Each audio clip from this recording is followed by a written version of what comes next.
In the B2B SaaS world, your success hinges on how well your product meets your customer needs. Trust me, randomly dabbling in marketing without a clear focus can get super overwhelming and leave you with absolutely no results. I'm about to walk you through the 10 different steps of a go-to-market strategy that can actually drive results. Let's dive in. So what is a go-to-market strategy? Well, it's basically your roadmap to getting your product in front of your customers. This is an essential plan that spells out all the nitty-gritty details on how each team will contribute to the launch of your SaaS product. It's all about how your business will communicate and deliver the value of your product to your end customers currently in the market. But so here's the thing, the term go-to-market gets thrown out around a lot, and sometimes it means different things to different people or departments. Don't get it twisted with a product strategy or marketing strategy, which are more long-term initiatives. And in most cases, the product go-to-market strategy has more of a shorter shelf life. But it will, though, include strategic elements in its roadmap that will inform the longer-term product and marketing strategy. So the first step is to carefully craft your strategy by defining your ICP. ICP stands for Ideal Customer Profile, and it represents the customer who would get the most value from your product and is most likely to make a purchase at a minimal acquisition cost. And to identify your ICP, you need to have discussions with the customers and understand their needs and preferences. That will just help you identify the characteristics of your ideal customer, such as industry, geography, size, budget, and also decision-making factor. So within your ICP, you may have multiple subsegments of your audience that can influence the buying process. And these subsegments can be defined as buyer persona. It's important to note that buyer personas serve a kind of different purpose from ideal customer profile, as it helps you visualize and understand your customers on a bit more granular level.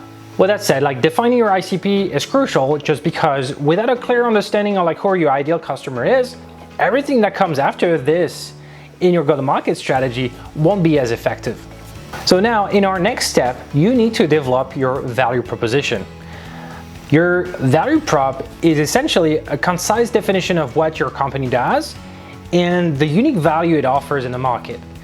And it's all about standing out from the competition. So your value proposition plays a critical role because it highlights the key problems that your target clients or ICP are facing and positions your product as the ultimate solution. So the importance of defining your value proposition lies in gaining a clear strategic understanding of where your company stands in the market and how you communicate about your business. And actually to test the effectiveness of your value prop, simply ask folks from different departments in your company to describe what your software product does. And if you receive 10 different answers or lengthy explanations with multiple sentences, it's a sign that you don't have a well-defined value proposition.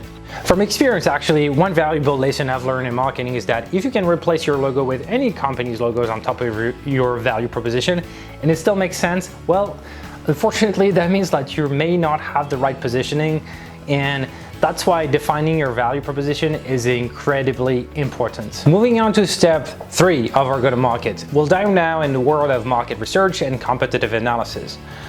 Now that you have defined your product's value proposition and identify your target audience, it's time to dig deeper into the market landscape.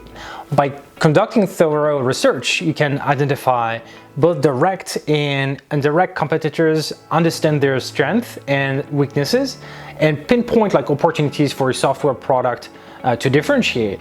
It's often a step that, from personal experience, that does not get enough love, but it's crucial for fine-tuning your messaging and standing out from in a crowded place, because by gaining a comprehensive understanding of the market, you can make the necessary calibrations to better position your product and highlight its unique selling points. We're now on step 4 of our go-to-market strategy, which is positioning and messaging. The best approach is to essentially tailor your messaging to each individual buyer persona and address their unique values and pain points, while also explain where in the market you sit in the comparison to the competition. To accomplish this, I mean, there's a few ways to do it, but you can leverage a value matrix template and incorporate like the characteristics of your ICP and buyer persona in it. And that will serve, as I've been calling recently, like a product messaging charter. And this charter will allow you to accomplish two things. One is improve the level of alignment internally, as it will just guide each functional group involved in a go-to-market process, including sales, marketing, product, customer success, just to have a point of reference for anything that has to do with the product launch. And second is that it will increase the level of effectiveness and quality of your content, as you can use this strategic kind of messaging output to craft all of your sales content and effectively communicate the value that your product brings to the table. All right, positioning and messaging checked. We're now going to step number 5, which is choosing the right pricing strategy. So how much do you want to charge for your product? Is it a platform fee? Is it a user fee? And actually determining how much you want to charge for your product is a fundamental decision that impacts the perceived value by your customers. And if you charge too low, for example, it may lead to a lack of trust in the quality of your product.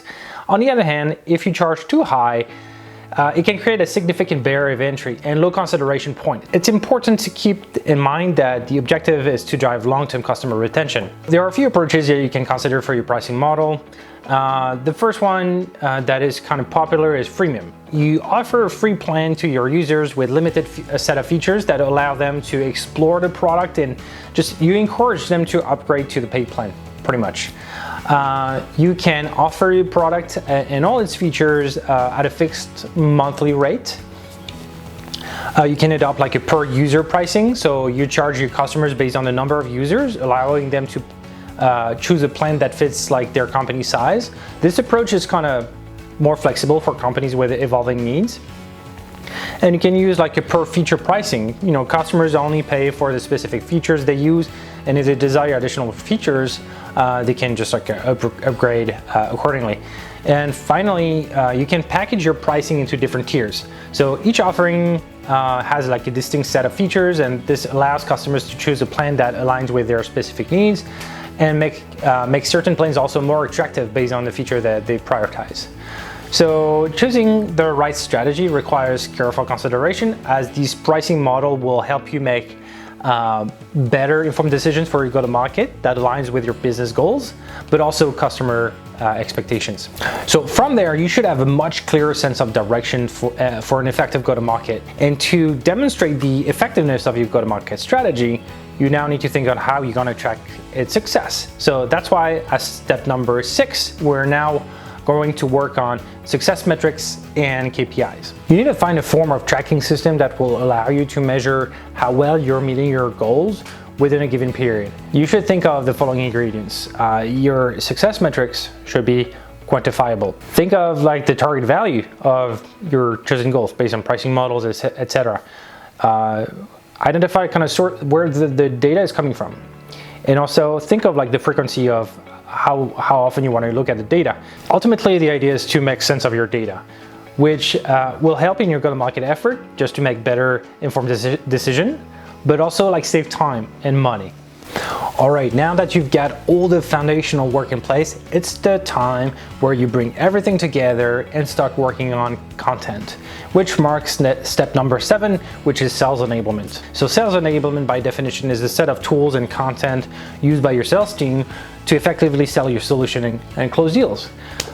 Those sales collateral includes elements from your messaging framework, and so our go-to-market charter will include that kind of cleaned up version of the messaging framework that will serve as the foundation upon which you can build all your marketing and sales like arsenal. So we can use it like to create like engaging like sales enablement material, website copy, pitch deck, and everything else. By nailing down your messaging framework, you're just setting yourself for success, and you will increase your chances to win over your target customers. With great content in hand, it's now time to pick your marketing channels. This is where you determine the type of content that will create buzz around your product and guide your potential customers through the marketing funnel. Remember those KPIs that we discussed earlier, where this is where we put them to work efficiently.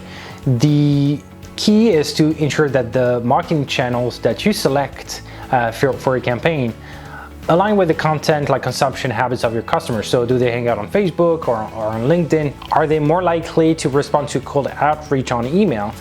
And depending on where your customers are in the marketing funnel, you just want to experiment with different types of marketing content to help them progress to the next phase. At the top of the funnel, consider leveraging SEO. You want to drive traffic to your website. For customers that sit in the middle of the funnel, just engage with them with compelling case studies or webinars because they're in the market seriously considering your product. And when it comes to bottom of the funnel, entice potential customers with a free trial just to seal the deal. So remember, it's not just about grabbing attention, it's about driving action that can lead to valuable leads. Be intentional in your marketing choices to tailor your content to the specific stage of your customer journey. And by strategically selecting the right channels and delivering compelling content, you'll just be on your way to generate the desired results. Welcome to step number 9 of our go-to-market journey. It's now time to dive into choosing the perfect go-to-market sales strategy that aligns with your buyer's journey and their position in the marketing funnel. So there are different sales strategies and approaches that you can adopt to successfully acquire customers. And in the SaaS world, you'll come across 2 types of go-to-market strategy. First one is the product-led strategy. So here, your product takes the center stage as the driving force for customer acquisition.